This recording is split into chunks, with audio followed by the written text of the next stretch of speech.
So now we're going to offer Radharani's headdress and nose chain. So I've simply just taken a small piece of blue tack. I'm going to put it onto the end of the chain, and another small piece of blue tack onto the back of the chain. And the first part we just position on her nostril, and then making sure that it has a nice curve. We're just going to attach the nose chain above her ear, so that when we look from the front, then we can see a nice curve, a nice natural curve. Then we'll take her hair and put the hair on top. It's really important that we don't have any real excess blue tack here, because then obviously when we put the hair on top, then it may catch and then damage the hair.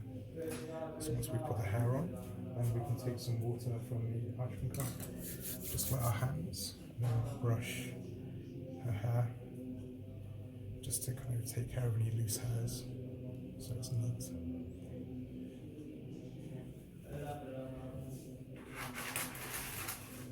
So we've got two pieces of jewellery which we're going to use as a headdress. The first is this blue strand, which we're going to use to frame her hairline. So important things to consider. One, to kind of find the centre of the jewellery, and so once we've done that, then we'll take a piece of blue tack and kind of warm it through something that's not too big, but kind of big enough just to secure it in position. So if you notice that when I'm putting the blue tack on, I'm not putting it at the top of the jewellery. The reason is because when we put it onto Radharani's forehead, the blue tack's high on the jewellery, then it will catch this part of her hair and it could damage the hair. So we're putting the blue tack lower down, and that means that when we attach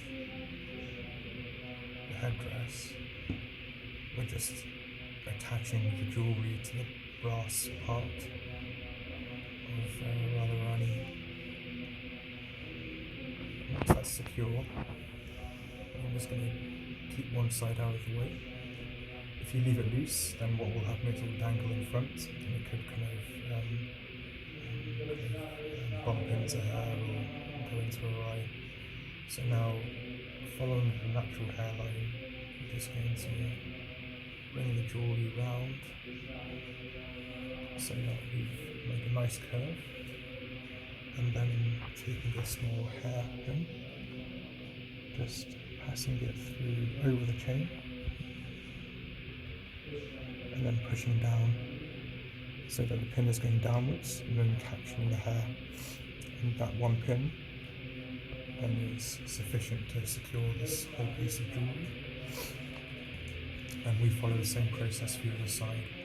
So picking the chain up, making sure that we don't catch any of the hair, position accordingly so that we kind of match the hairline on the right side, which we've just secured, and bringing the chain across so the headdress is in the correct position, and then taking a pin and going through the whole of the necklace, and then pushing the hairpin down into Radharani's hair. That hopefully should secure it in position. So if we come to the front, then we can see that we've put one piece of blue tack here on the brass part of Radharani, and then draped one side of the necklace following a natural hairline, secured with one pin here. And we've done the same on the opposite side and secured with one pin. Also, when actually putting Radharani's hair onto her, we actually don't need to use any blue tack whatsoever in securing the hair to her. Actually, it just fits really nicely over her top knots. There's no need to put any blue tack into her hair. You can see here there's this brass area, so this is where paint has come off. So this is the best place to secure jewellery, really. So whenever we're putting blue tack here to secure additional jewellery, we want to make sure that the blue tack goes onto the brass part of Radharani's hairline rather than actually touching any of her hair itself. So the next piece of jewellery that we'll offer then is attached to that piece of blue tack. So we'll just make sure that we can get it in the right position.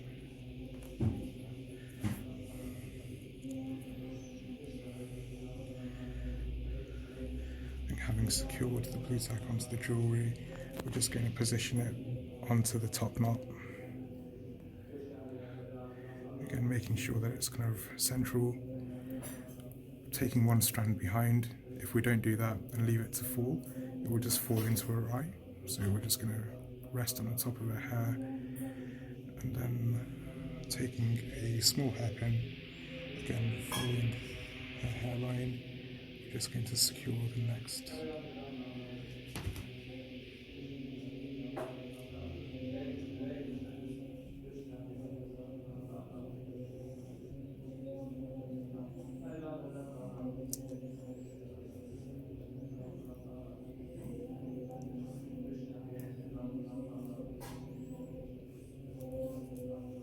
It's probably actually easier. What I should have done is just put, so sometimes it's difficult to kind of, so what we've done is we've just put the hair grip through the loop at the end of the jewellery, and then once we've kind of found the correct position, just passing the hairpin downwards into her hair. And we'll do the same thing on the opposite side, and making sure that we don't catch any of the hair in her jewellery. Find the correct position, and then we'll pass the pin through the end of the necklace, and then make sure that the hair grip goes through and down into her hair.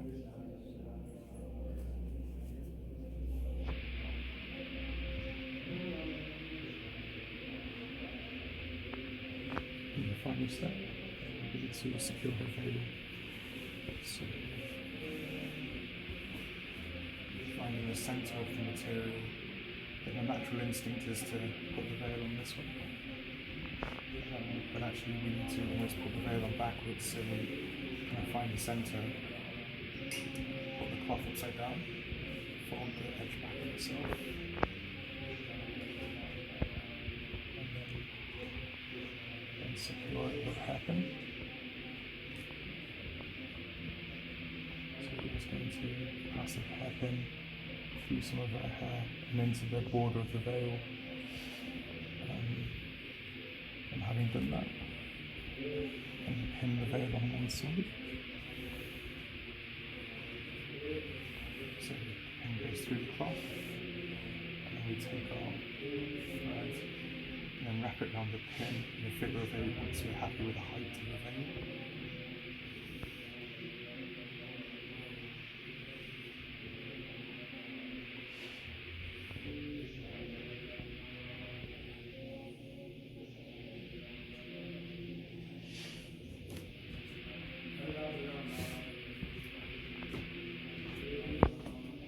The final step is then to offer a headdress. So it just sits with the centre flower in the centre of the headdress, and these additional strands just come to the side. There we have it. So that's one method of tying Radharani's headdress with just some hair grips. Very good.